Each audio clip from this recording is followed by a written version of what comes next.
Sun's out. Field about to go. A delay here before the running of the Perth Stakes. Nothing official from the stewards, but we'll take it that Delta Sun's out. Light continuing to blink.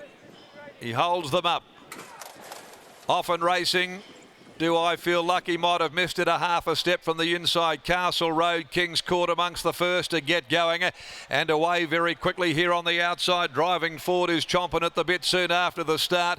And right behind those is Just To Fly, who's now moved up. There is Do I Feel Lucky, drives up near the rail. Then Capitola between horses. Down on the inside is Golden Chatter, being followed after a length, Heaven Specified, Swingman. Further back in the field came Elite Bar with only a few behind him. Exceed the Boom is back there with Diamond Warrior as well, near enough to the tail end. And last is Bold Fight. Coming to the corner at the 400 mark, and Castle Road giving its head, raced away from them and set up a break. Castle Road in full flight, led them in the Perth Stakes by 4. Do I Feel Lucky in pursuant of the leader. Over on the outside, King's Court being followed further back then by Just To Fly, but Castle Road is well clear. 100 from home. Castle Road in front by 4. Down the outside is Just To Fly, but Castle Road's killing them.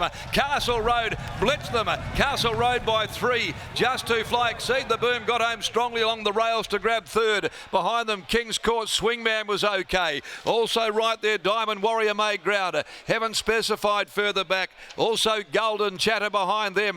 And they were followed home by, back in the field, Do I Feel Lucky, who pulled up abruptly in the run home, chomping at the bit. Elite Bow, well, it finished well back in the field amongst the last of them in, and back with it Capitola. And they went without 9. Delta Sun, a late scratching. Castle Road.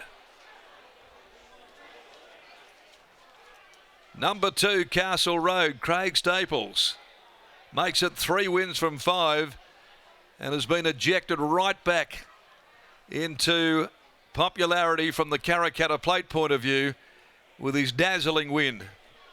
He's run 104.74, winning by 3.5, and clearly had come on after his run first up.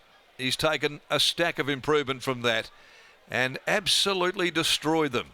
Just To Fly is second. Clint Johnston Porter, Exceed the Boom third. Fourth in King's Court. They were queuing up behind those. And Elite Bow, who ran 280. Do I Feel Lucky 270. They nearly shared favouritism.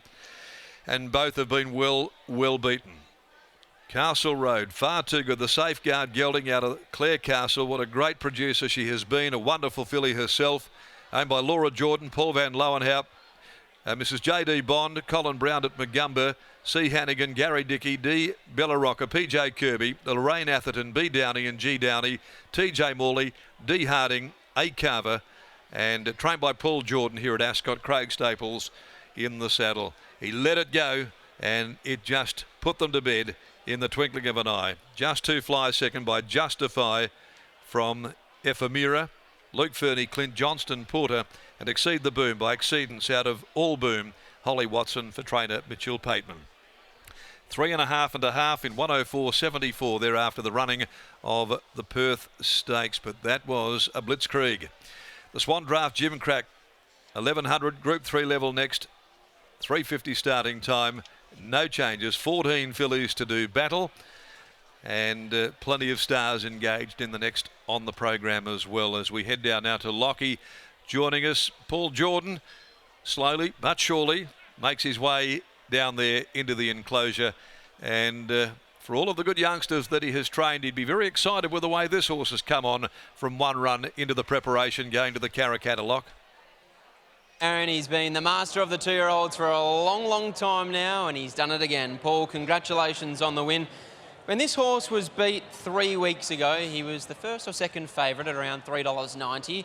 What did you make of that run, and how did you go away from that? There was a few reasons. You know, he's a bit new. He's a bit silly in the enclosure at the back. There was a problem with a bubble cheeker that I had removed. The steward said they wanted it back on because this hadn't been. But I had all the paperwork from the club. So there was a lot of messing around. He got a bit upset, and then he over-raced. He got taken on a little bit early, and then he over-raced. I knew he was a bit soft, but then he had to give him 5.5 kilos, those fillies. So. How do you compare the way he was pre-race here this afternoon, both in the mounting yard and out the back? No, he's very good. Yeah, he's very good, much better today. Once he found the front, were you always confident that he'd be strong at the back end of 1,100 metres? Yeah, well, he was in those 2 races he won earlier in the year. He was very strong there. His mother won up to a mile and placed over 2,000 metres. You know, so I really hadn't got any problem. He's a super moving horse, isn't he? No, he's a really nice horse. As you've told me for many, many years now, Paul, with the 2-year-olds, it's nice to be out in front. It looks like everything bodes well for a Karrakatta Plate in a couple of weeks' time. Well, you know, I've won the Jim Crack a couple of times, but I haven't won the Karrakatta Plate, and I've won this race twice, and I haven't won the Karrakatta Plate, so that'd be super if we could do that. What's the next couple of weeks look like for him? Pretty easy. Pretty easy for you and the horse? Yeah, absolutely. I've got to have an operation in May, so we'll both be taking it easy then. Congratulations, Paul. It's been an outstanding training performance. Good luck in a couple of weeks' time. Yeah, thanks for that. Great. There's Paul Jordan after the win of Castle Road. As we've seen for such a long period of time now, Scotty, he does such a wonderful job with his 2-year-olds. The main man on board for a long period of time with Paul Jordan's success has been Craig Staples, and once again, out in front, kicked clear at the top of the straight, and from there, he's won by a margin. Well, that mare too, Claire Castle, she's the mother of this winner. She's also the sister is Mindari, the mother of Do I Feel Lucky. The whole family's on show, as it always has been for many, many years, Bullet. What did you make of the run first up? Look, I was really concerned early because he doesn't know how to take it easy early. He just goes flat out, and most horses should get beat. But this horse is a little bit special. He goes flat out, and then he has something more at the end. Like I said, I've got to thank my wife again. I never ride him.